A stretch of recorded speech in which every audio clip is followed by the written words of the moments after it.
Well, welcome everybody. Great to see you. Bonjour tout le monde. Ça va bien? On est en forme. It's great to see such a big crowd, especially at the beginning of fall break. So thanks for being here. Thanks for your interest in strategic planning. You've heard me on this many times. Planning matters. Turns out, over time, the plans that we make become our reality. So this is an important process. We're off to a super start, and I do want to thank the four co-chairs who do have day jobs. They have things to do on top of this process that is quite time-consuming. So thank you for the work that you're doing, guiding us through all these consultations on so many important topics. And today we're going to talk about research. Key topic for both our present and our future. Geneviève, c'est vraiment un grand plaisir de t'avoir avec nous aujourd'hui. Geneviève and I have known each other for a while. We're fellow Montrealers back in the day when Geneviève was VP Research at the University of Montreal. I know that many people in the room here are part of the Research and International Portfolio, and I understand that there'll be a specific consultation with your group later today, so that's very exciting. That's great. That's perfect. You'll have a lot to reflect on. The co-chairs have been holding those kinds of consultations with various groups across campus for a number of months now. How many consultations are we at, Lorraine? Like 25? 25 and another 13 scheduled. Wow. So we'll get close to 50 consultations overall, making sure that we have all the best ideas. What's been great is to see over now so many consultations, over 600 people involved, to see the dots emerge, so to speak. And I start to see some clear patterns emerging out of those dots, and it's fun to see that there's great alignment across campus as to what our values are, as to what our strengths are, as to what the opportunities are. So now what we need to do is this perceptual exercise where the dots start to be connected, and you have to wonder, what is it that I see there? Is this a horse that I see? Is this a camel? Is this a bear? So that's where we're at in the process. The ideas are really emerging, and we need to start to bring them together in a coherent story that will really guide us and that will help us continue to raise our profile. So I'm really excited about today. Thanks again, Geneviève, for being here, and Rafik will provide a more fulsome introduction. I'll stop here. Thanks, everybody, for being here today. That's great, and I'll turn it back to Bettina. So this is my cue. One of the things that we're doing throughout the consultation process is actually collecting information using a new Canadian technology called QuickShare. First, I'd like to actually, if we could go back a slide, I'd like to begin by saying that Carleton University acknowledges and respects the Anishinaabe people on whose unceded and unsurrendered territory the Carleton University campus is located. I think it's important to make that acknowledgement.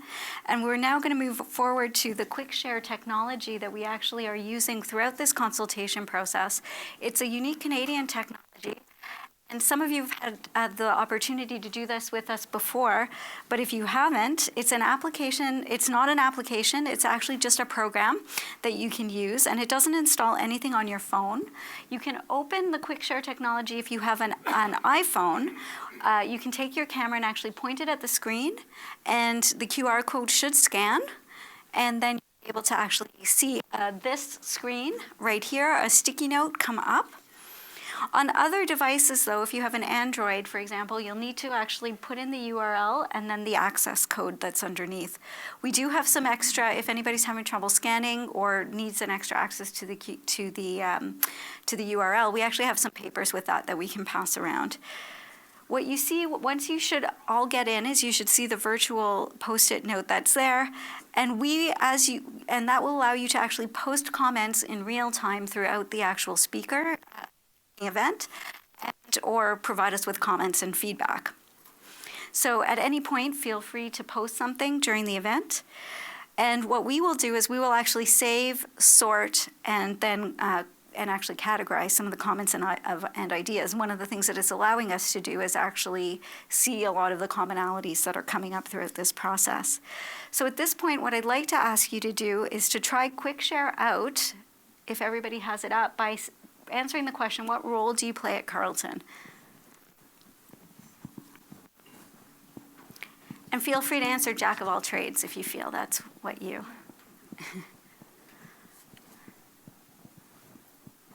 So for example, are you a member of faculty, staff, or a student? Great, so if everybody is comfortable using that technology, we're actually going to flip over and you'll be able to see how the responses come up.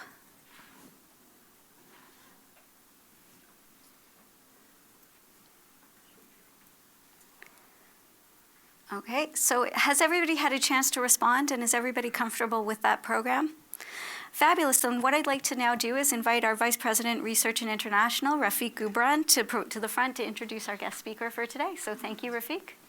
Dr. Tanguay is the Vice President, Emerging Technologies at the National Research Council of Canada. She joined the NRC as the first woman Vice President Research in April 2016. She leads the Emerging Technologies Division, which oversees nanotechnology, metrology, Hertzsprung astronomy and astrophysics, security and disruptive technologies, and advanced electronics and photonics. She is also responsible for the NRC's support for TRIUMPH, Canada's Particle Accelerator Center that Carleton is a member of. Prior to joining NRC, she served as Vice Director Research, Creativity and Innovation at the University of Montreal. She has also served as the Assistant Deputy Minister responsible for Research, Innovation, Science and Society in the Quebec government, responsible for preparing and implementing the Quebec Research and Innovation Strategy. Dr. Tanguay holds a PhD in parasitology from McGill University and has also held roles at Universities Canada, the Natural Sciences and Engineering Research Council of Canada, le Fonds pour la formation de chercheurs à l'aide à la recherche et le Centre québécois de valorisation des biotechniques. Over the course of her career, Dr. Tanguay has chaired or been a member on boards of directors for over 50 organizations. We are fortunate to have her with us today to speak to us about research. Please join me in welcoming Dr. Tanguay. Well, first of all, I'm really happy to be here with you today. I'm out of my comfort zone, of course, because I don't do this every day, but it will be hopefully interesting for you, and I'm looking forward to the discussion that we'll have afterwards. So I'm from the National Research Council of Canada, as was just said. You might wonder what a parasitologist is doing with all those physical sciences. Well, a parasite learns to live through all sorts of things. So that's probably how I ended up there. But anyway, it's great fun, great science, and it's a great organization. In fact, NRC, you probably know, is the largest research organization within the Government of Canada. And so we cover quite a few fields. There's also life sciences, engineering, and surface transportation and advanced manufacturing. So it's really an interesting crowd to be among. I'll just give you a bit of the outline of what I'm going to talk about. So who we are, I'm just going to talk to you a bit more about what NRC is all about. Our dialogue, where we reimagined the NRC. We started that in 2016 up until last year. And then we went into a strategic planning exercise. And so sadly, I can't give you the strategic plan that we worked on because it's still being discussed with stakeholders and approved by the government when we have a new government tonight. How appropriate this is. Hopefully, yes.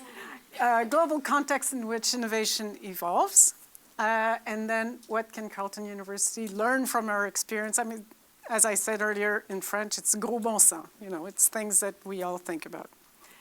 And so we are a child of the First World War, when our forces needed to have a more scientific approach to what they were doing. And so really we started in 1916. So we're more than 100 years old. We've known some periods where we were more numerous than what we are now, but it's still, we went through the other war, boom time, the space race in the 60s and 70s, digital and global, and then we're faced with climate change. I'll come back to it in the context at the end. But really, we went through advised, industrial R&D. It was really, at the time, a way for Canada to develop its industrial R&D, industry-oriented institutes. So we had institutes primarily here in Ottawa. Now we have institutes in 22 sites across Canada that were really to be there to help industry first and foremost. Regional expansion and cluster initiatives that followed that, followed by research and technology organization. And then we had the dialogue. In 2016, when I arrived, when the president arrived, the climate was not so great. The organization was a bit out of breath, and there had been everybody's looking at Michel right now. And it needed a bit of a spark to start it up again. And so this is what I'm going to talk to you about and how we did this. We first agreed on our vision and mission. And I think that's important that it be shared throughout the organization, exactly what we are about and what we want to do. So we want a better Canada and world through excellence in research and innovation. This is really our vision. Our mission is to have an impact by advancing knowledge, applying leading-edge technologies, and working with other innovators to find creative, relevant, sustainable solutions to Canada's current and future economic, social, and environmental challenges. Okay, it's long. I wish it was a little shorter, but we had a lot to say. And we wanted it to be comprehensive at the same time. Our budget is $1.1 billion in total expenditures. Of that, there's about $770 million that goes to 14 research centers. So you just heard 5 of them are under my remit. And there's $374 million that goes to IRAP, our Industrial Assistance Research Program. We have about $390 million in expenditures that are grants and contributions to work with others, to help industry, to build telescopes across the world, and to be a good partner. So we have 3 core businesses, as you can see here. The first one is business innovation. We have close to 1,000 R&D clients. Now, these can be from SMEs, large businesses, and also government. We have about $200 million in total revenue, and we help, through IRAP, advise more than 8,000 businesses every year, SMEs, and 3,500 of them are funded by IRAP. We bring policy solutions for government, so collaboration with other government agencies and departments, contribution to scientific evaluations also that they have to do on an occasional basis, and advancement of knowledge. I don't think we could help business innovation or we could help the government if we weren't good in the science that we do. And so it's important that we keep our capacity, our capabilities up to date. And for that, we have a great team of scientists. We have about 4,000 people at NRC.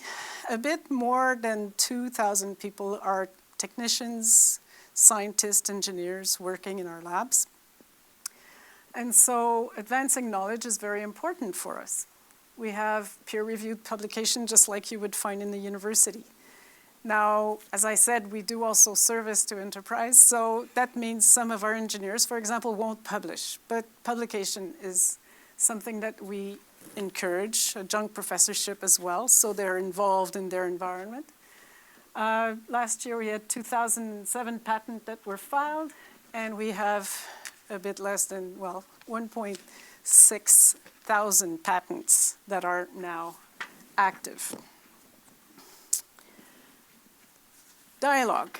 Dialogue started in 2016. It was a big, big endeavor. If I go through our process, the first one was wide consultations. We talked to about everyone at council, and we asked for their advice. The second phase was to narrow it and to target the consultations after we had gone through a scoping of what was out there. And then after that, we went into integrated discussions where we analyzed the findings and we tried to suggest way forwards for an action plan that was to come 2017 to 2021. We had 7 Tiger teams. So we went into our groups, our research groups, our finance groups, our HR groups. We found some of the employees that were dynamic and that wanted to see change done. And we conveyed them to be part of Tiger teams. And those Tiger teams looked at all sorts of things: excellence in research, people, management, relationship with others. And so we had 7 of those groups, and each was led, so it reminds me a bit of your own system, each was led by a VP. So through these, we really went wide and we scoped a lot. In phase 1, just to give you an example, we had 147 sessions. We spoke to 1,679 staff members through these sessions. And we had surveys as well, because some people won't talk, but they will write. And so online responses from more than 800 people. In phase 2, when we went more narrow and so on, we had close to 200 face-to-face meetings that regrouped 1,400 people. And then we had 2,200 people respond to surveys. So a lot of people were part of this. The other thing we did was to ask advice and guidance from some key people.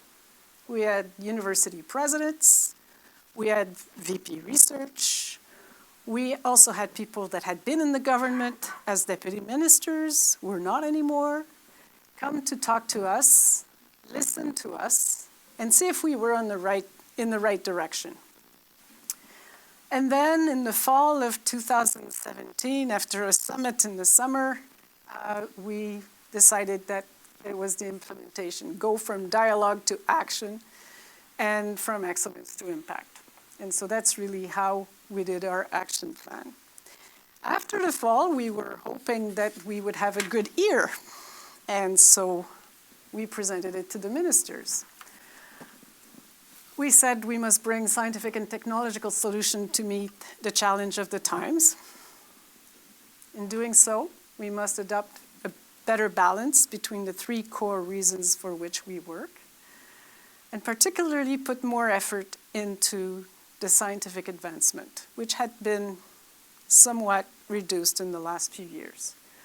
Focus on our strategic platforms that we had identified during the dialogue, and harness work from across all of NRC research centers and IRAP to work together towards our goal. So, reimagining our NRC strategic platform, and I'm going to talk to you about what the platforms are in a minute. We showed that to the ministers in 2017, and we're glad to see in the budget of 2018 that they responded very positively. And so they gave us the means to do the actions that we wanted to do, to collaborate more with others, with universities, with colleges, to be able to really do interesting things for the NRC, to re-establish the place of the NRC into the research ecosystem in Canada, with a lens of equity, diversity, of course. This is a student of yours, by the way. And so we are having more students come to NRC, come to our lab. These are our strategic platforms. Our people, support for research excellence, new collaborative R&D program, new collaboration centers, better support for digital research, international strategy, revitalized facilities, and a scaled-up IRAP. If I just insist a little bit on our people, this is our first asset. You may have the best machinery in the world, the best equipment. It's the people that count. The people that are able to talk to the partners outside of NRC, that are able to lead within NRC. And so for us, it was very important to address also, we were an aging group, and so we need to have revitalization, we need to have younger people come through, and so on. We also, so we have started a postdoc program, for example, for some very good postdoctoral students. And we also have to equip our leaders with good leadership skills and tomorrow's leaders with those skills as well. I'll talk to revitalized facilities. You must have seen in 2018 in the budget that there was an announcement for $2.8 billion for what's now called Laboratories Canada. It's in order to group the labs from the Canadian government together to entice better collaboration.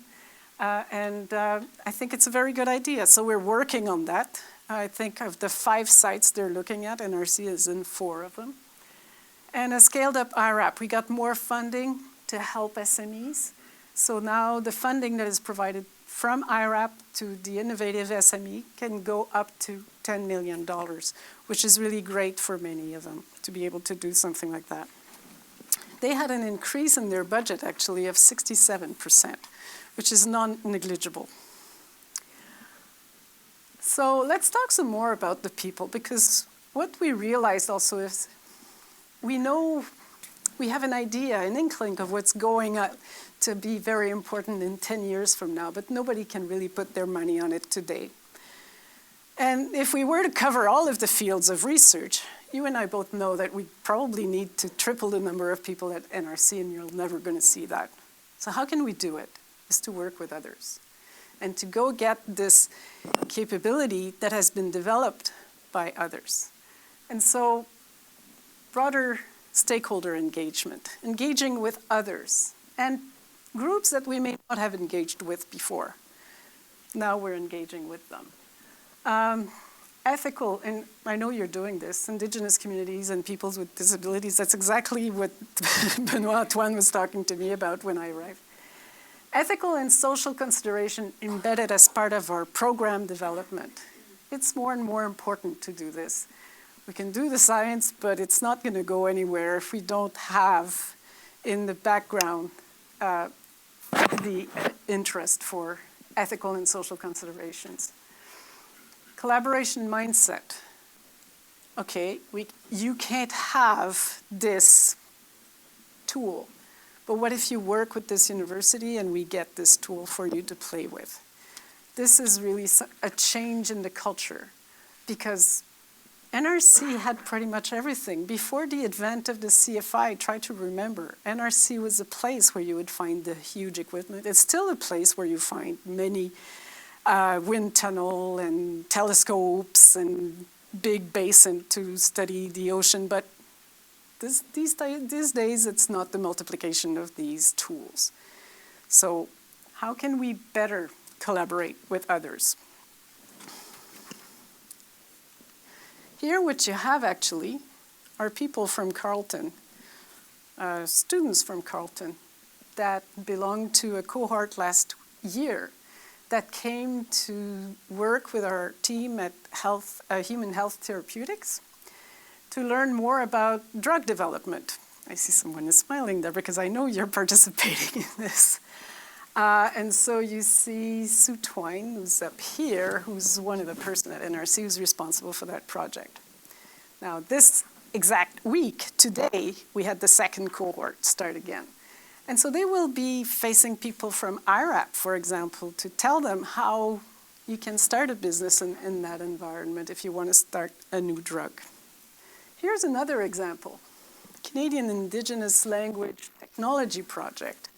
We are developing, through AI, a tool so that we can learn Indigenous languages and teach, eventually, Indigenous languages in a better way. And so we've called upon one of your experts here to come and join our team. Rafik agreed, and so came to an agreement so that she could come with our team and work to help us really advance our work with the Algonquin language. We have set up a server to have Mohawk people help us to understand how they conjugate verbs. Now, I didn't know that. Apparently, it's worse than French. So I shouldn't say worse, but more difficult and complex than French. But it was quite a challenge just to do that. And that's where we call it, working citizen science, getting the citizens of Canada involved in the science that we're doing. So we're also working on Inuktitut and Cree, and we're hoping that this tool can be actually used for other languages eventually. Research excellence. You have a photograph there of Donna Strickland. Donna Strickland, Art MacDonald, who also got a Nobel Prize, Donna Strickland last year in physics. What did they have in common? Well, in those days, they came to NRC to do a postdoc. And so we can realize research excellence. And this is just part of what our legacy is, because I think we're now at 14 people that have been associated with NRC that have received Nobel Prizes, which is, of course, the ultimate in science. Governance had to be looked into. Our scientists had a feeling that they were being managed, that the science was being dictated. And so we looked into the governance of this. And we decided to have a group of our best researchers. They're easy to define because we have named them PROs, for professional research officers. So they're the ones that really have gone through steps that are not that easy. It's as if you wanted to become a full professor in a university. It looks a lot like it. You have committees looking at what you've done, and are you deemed to be a PRO? And so now we have a committee of PROs, about 20 of them representing different ethnicity, different languages, men, women, and they meet with the president and the VPs twice a year. Meanwhile, they can work on specific things. We can actually ask them their opinion on different things, but it helps a lot because it has brought to our attention some problems that we may not have been able to see at first glance. The second thing we did is one of them has been named the President's Science Advisor. So if the President has a specific question, he goes to our friend Greg, who then can percolate the message through the organization and find the answers that the President is looking for. We also have a chief science officer. And so a departmental science officer, just like you have Mona Nemer, who's now the government science advisor. We have one for NRC, and she actually groups them, and because many departments are now having them, and agencies, and she can do some science policy with these people. So we have one of them. It's my predecessor, Dan Weiner, who came back to join us for this adventure. But we also had to give tools to our researchers. They didn't have much money to do exploratory research. They had found something in the lab that was interesting, and they wanted to just look a little further to see if something would come out of this. So we've put together ways for those researchers to explore better. The New Beginnings Fund is a fund of about $1 million a year. It's not a lot of money. And in fact, we're not giving that much money to each of them. But it's about $25,000 for the researcher themselves, him or herself. And then it's another $25,000 that goes to a collaborator outside of NRC. So this way we, once again, repeat the message that we work with others. And so the first year we had about 52 of them. Collaborative Small Team Ideation Fund, same thing but on a bigger scale. This time it's teams from inside working with teams from outside. And I do expect in some ways that some of those work will end up being the programs of tomorrow. So let me tell you also about the programs. our new collaboration initiatives. The first one is the challenge programs. Those are 7-year programs. Those are on questions that we've established with the ministers. So they have a word to say in this, in the choice of these questions. The first one, high throughput and secure networks. They want people from anywhere in Canada to have access to the web. They want people to be enabled to go see a doctor even though they're up north. The doctor may be down in south, but they want to have an easy access for everyone. So the challenge here, let's try to have 1 gigabit per second for everyone in Canada. You're going to tell me it's a question of money, probably, but what if we could actually make it cheaper because we have a better technology that enables us to do it? So that's the first challenge. The second challenge is cellular and gene therapy adapted for Canada. So what kind of disease is very frequent in Canada? So that's what we're looking at for diabetes, for example. Could we do something through cell and gene therapy to find solutions for that? So it's a challenge. Again, we're not doing these alone. I'll come back to that. Materials for clean fuels. So what kind of materials can we put together? Different materials, different architecture of those materials to get energy, to get greener energy, to have those cars that will fill up faster. Artificial intelligence for design. This one is in fact supporting the other three. How can AI be used to have better networks, more secure networks, disruptive technologies for health, and materials for clean fuel? As you know, design and AI can sometimes reveal some solutions that you never thought of before, that are very different than what you expected. These come with money, but not for us, primarily for others to work with us on those challenges.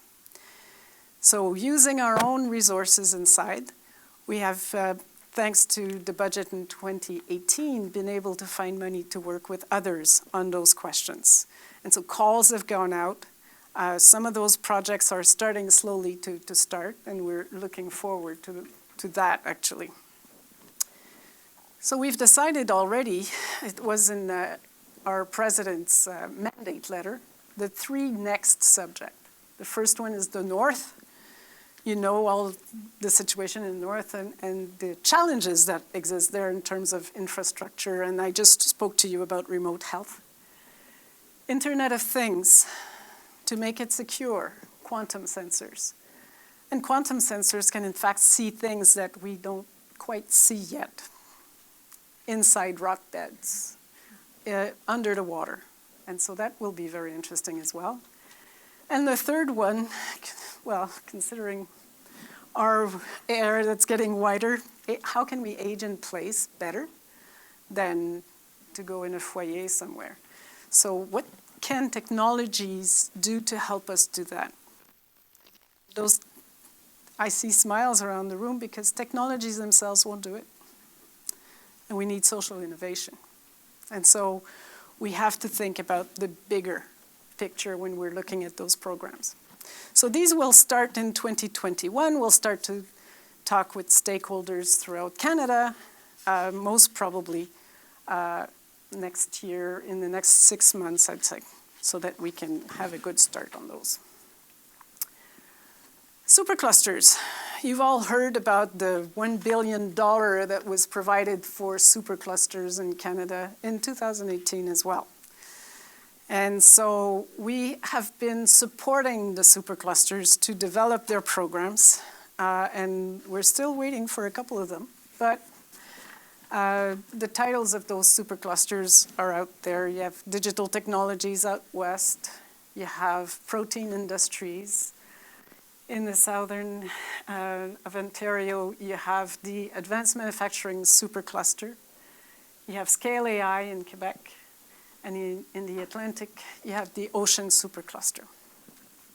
And so that's where industry got together, told the government, put some money and we'll put the equivalent amount of money and we'll improve our performance in business expenses for R&D. And so we're there to help, to support. And again, we have some funding to help academic and SMEs to engage with us to help support those programs. So if you're interested in those, just let us know. And then collaboration centers. NRC has always been into NRC buildings. We're trying to break those walls slowly but surely. So I've talked to you a lot about examples of collaborations. Now we're actually going in universities, establishing collaboration centers, or universities are sending in teams, again, to establish collaboration centers. The collaboration centers may be up to 6 university professors and their students, and 6 researchers from NRC working together in common goals. And so it will touch foundational research, and it will touch the mission-oriented research that we're more accustomed to at NRC. These are just a few examples of the different collaboration centers that we have put in place. One of them has been known for a long time, but it's been changed totally. And it's the one with the University of Alberta on nanotechnology. You may have known of NINT in the past. NINT didn't work as well as we were hoping for. And so we looked at it, and we did a new governance for it. And now it's really a real collaboration center where we're working hand in hand with the university environment. And so we're planning to do these. Hopefully we can do a few more. Our means didn't allow us to do any more at the time, but slowly we're looking at a few more and maybe expanding them a little bit. 6 researchers may not be enough, and we might want to do it a little bit more. Better support for digital research. Who here has not heard of what happened to us in 2014 when we had a big cyber attack? Okay, it's still difficult. I'm not saying that it's all taken care of, but we're much closer to a solution now than we were then. And we have to deal with a government that has centralized the buying power in terms of digital technologies. And so we have now established a digital technology research center. It was embedded, the team was there, but it was embedded into an ICT, so Information Communication Technologies Research Center. Now we've separated it, and we're putting more resources there. Why? Because everybody knows that we're doing more modeling, that we're doing more data analytics. It's data fever these days. We're just engorged with data. And so we do need to have a good team. On top of this, we have a very, very good team on AI. And so we have to keep on developing AI to help with those other programs that I was talking to you about earlier. We also appointed, as head of that research center, a chief digital research officer who's now helping us to seek more solutions for the digital conundrum that we're in. And we are modernizing, slowly but surely, our platform. International.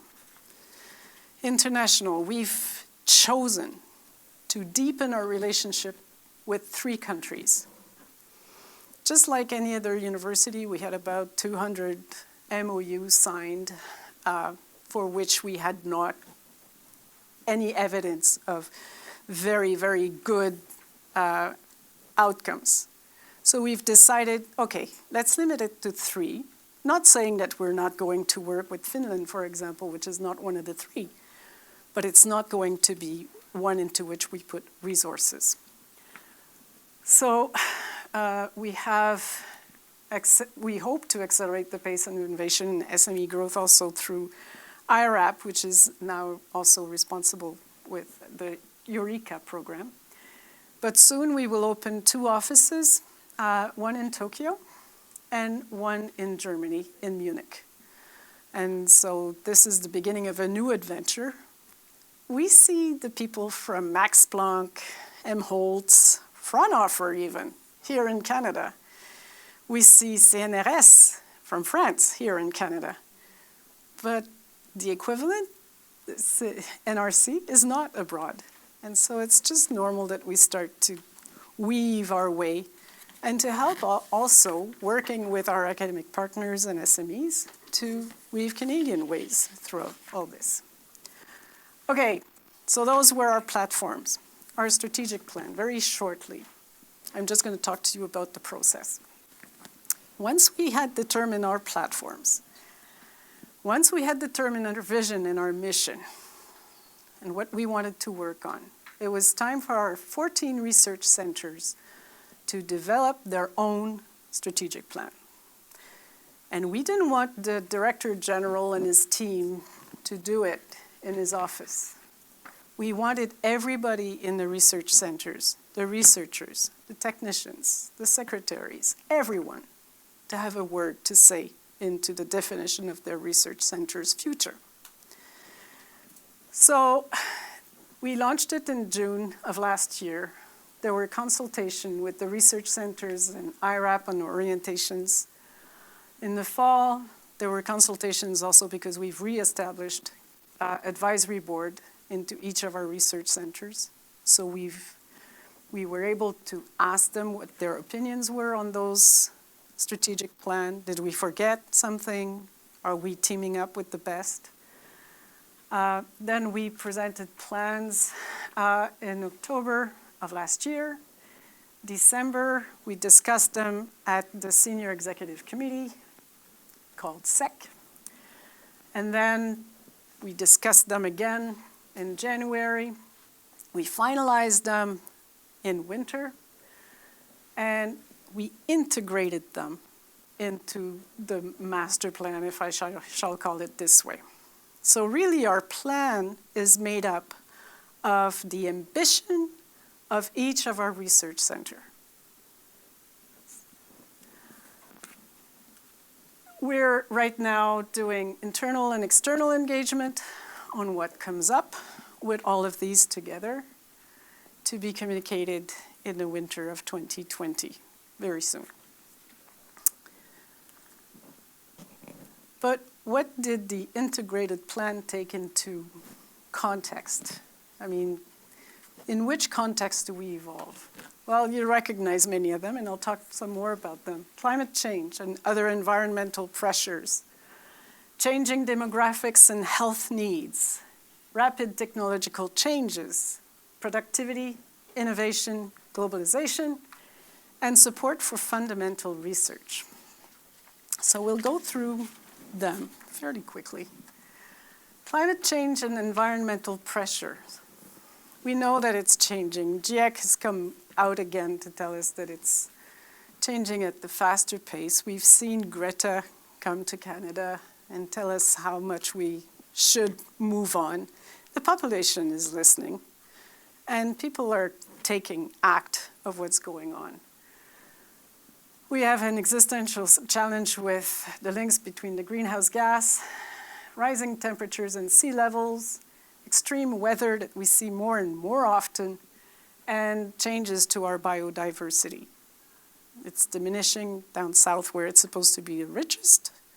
It's increasing a little bit up here, but there are many species that are disappearing, so it's very interesting. We have climate refugees too, starting up. We estimate that in 30 years, 140 million people will be displaced because of climate change. And the parasitologist in me cannot stop but think that all of these things will change things around here too. You have the canal just behind here. Do you know what people died of trying to build the canal in Ottawa 200 years ago? Malaria. These diseases are just still there and waiting to come back with a vengeance. We haven't found vaccines yet for them. Changing demographics and health needs, population growth.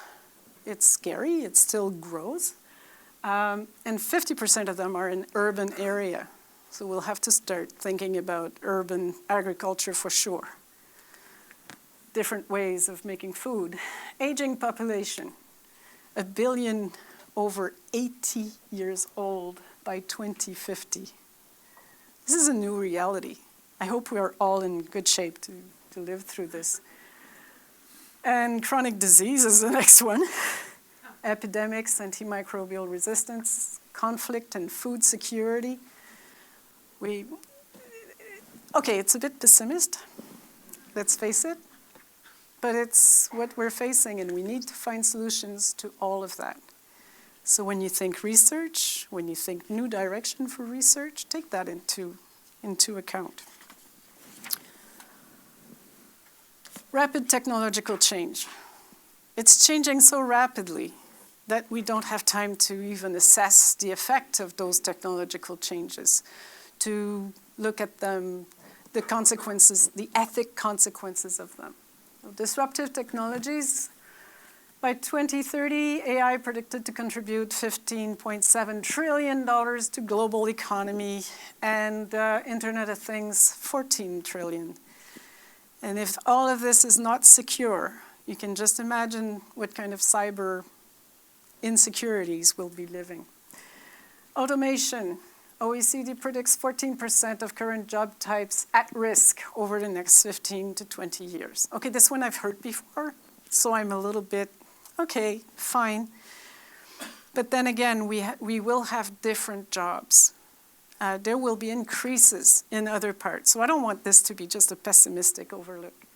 Business models are evolving, embracing open science and innovation, pay-per-use model, technology acquisition. It's not what it used to be. You're not establishing Coca-Cola anymore. It's different. So it has to be handled differently. Who would have thought you would have been renting your software for use? I mean, you would have told that to me 15 years ago, and I was, no. Well, yes, you don't need to own it anymore. Productivity, innovation and globalization, trade policy uncertainty, tightening monetary policy, falling commodity prices creating a slow growth environment. I was listening to the radio yesterday, and they were talking about the fact that we should see in the next few years probably another recession. Yet we don't have the space with the interest rates that are so low right now. We can't lower them anymore to reduce the impact of a recession. Again, that's very gloomy, but it just says we have to be ready. Research can help us to be ready for these things. And think about the geopolitical aspects of today. A month ago, I wouldn't have told you that Turkey would have gone into Syria, that the Kurds were in danger, that Chile would have such an uprising that there would be people that were dead, that Lebanon would have the uprising that they have now where everything is closed today. Things are changing really quickly. Bolivia is into its elections. Venezuela didn't go very well either for the last couple of years. And so we're having a geopolitical map that is really different and scary.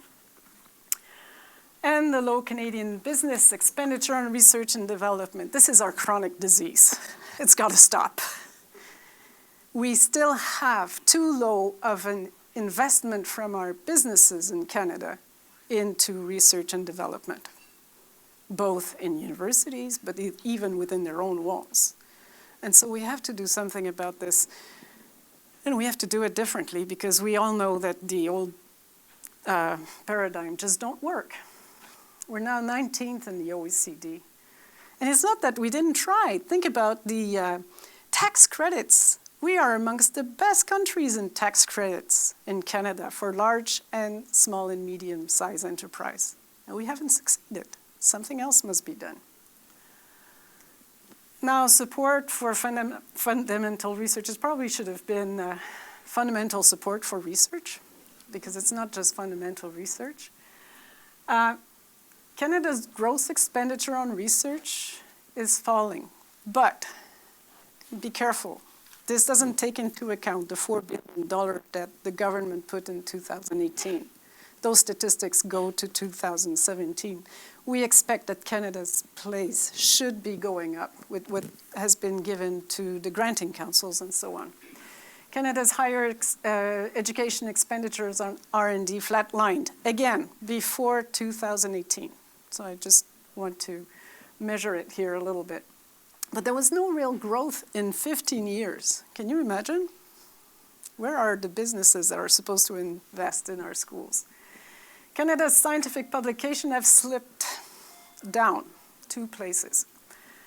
But that's not really because in absolute numbers we lost numbers of publications, but because other countries, primarily Brazil, China, Russia, India, have increased their share.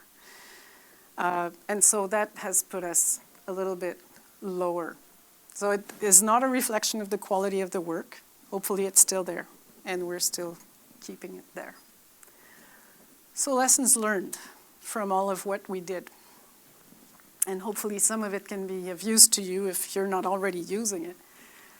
The important thing is what people hear, not what you say.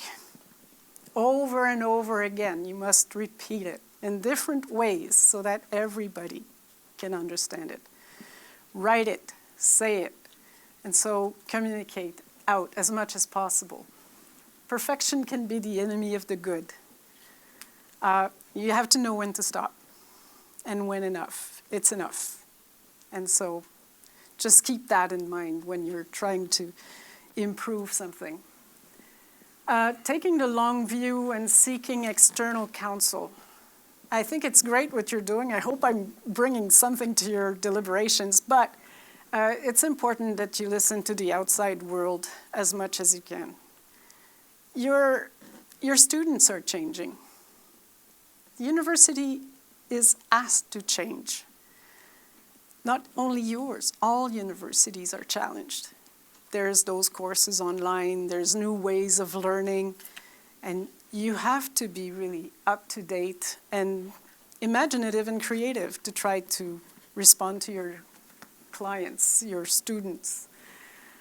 Deciding what to do is easy. Actually doing it is hard. It's easy to determine around a table, we're going to change this. Doing it, you're going to be faced with some resistance. And so take the time that it needs to do it. Invest twice as much time in listening than in doing or saying. Your community needs to talk, needs to be heard. And everybody is an extrovert. Not everybody is going to talk around a table at a meeting. You have to offer them, and I think you're doing it with the platform that you showed just before, you have to offer them different ways of talking. Some people will talk in groups, some people will prefer to talk to you in person. They will see Benoit Antoine in a corner and they'll go talk to him about something that's very important to them. So you have to invest in that listening. Focus first on what matters most for those affected. Listen to them and focus on the need. And try to bring a solution. C'est du gros bon sens. It's not brain surgery. Favor cross-fertilization amongst scientific area. Make that happen. You have social sciences, you have humanities, you have the engineering and the sciences, the traditional sciences. They need to speak to one another. I used to organize speed dating amongst researchers at University of Montreal. Well, you should have seen the first time I did that. Where's she coming from again?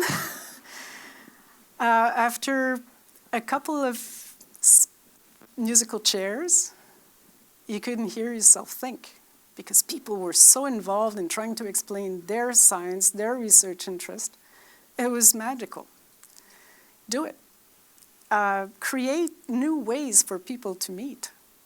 We are all hooked on our telephones and computers. Leave them for a while. Touch and feel the people that are around you. And across disciplines. So I urge you to do these exercises. It's really fun. Create an inclusive conversation that supports collaborations between researchers and the supporting services. Now that's one that touches me at heart pretty much. I was in a university before. There's 2 classes of people, whether you want it or not. I see head bobbing. Yes, there's a supporting services, and there's a professors. We have the same thing at the NRC. There are the PROs, and there's the supporting services. I think it's a little less bad at NRC, but we still have to work on it. And this is something that has to be worked on. We need everyone at the university to advance and to move forward. We need the efforts of everyone, and everyone should be counted for. I had an R&D director tell me recently, common services, they don't understand what they're there for. They're there for our research. They're there for our science. And he explained to me what he said to the people that were visiting his lab. I said, don't you think it would have been better if you had just told them what exactly you're doing in terms of science and how you're about to change their world, how you're about to affect maybe the job that their son or their daughter will have in the next future? Don't you think it would have been more inspiring and getting them into the fold with you? And so we need to establish a common language that way. People that work in the services have to be proud of their institution because of what it does. And so we have to tell them. So breaking those walls. In summary, engage with stakeholders. I've said it many times. Find partners that you don't usually deal with. Go meet them and see if they have something that they can contribute to your own environment. Explore new models. Be open to new partnership, new forms of partnerships with people that you may not think at first, particularly in research. I was talking about citizen science earlier. Well, that's exactly what I mean. Go see these people and see how they can change your science, your results, and they can improve them. How can you better integrate with other players in the innovation system? Team up with community colleges, team up with schools. Why not? University environment is best suited to engage the dialogue between science and society. And of that, I'm very certain. You have the best environment to do it. Break the walls. Be bold in envisioning your future. It's in your hands right now. You have a strategic plan. This is a perfect timing. You have the perfect occasion in your hands. And so have fun with it. Thank you.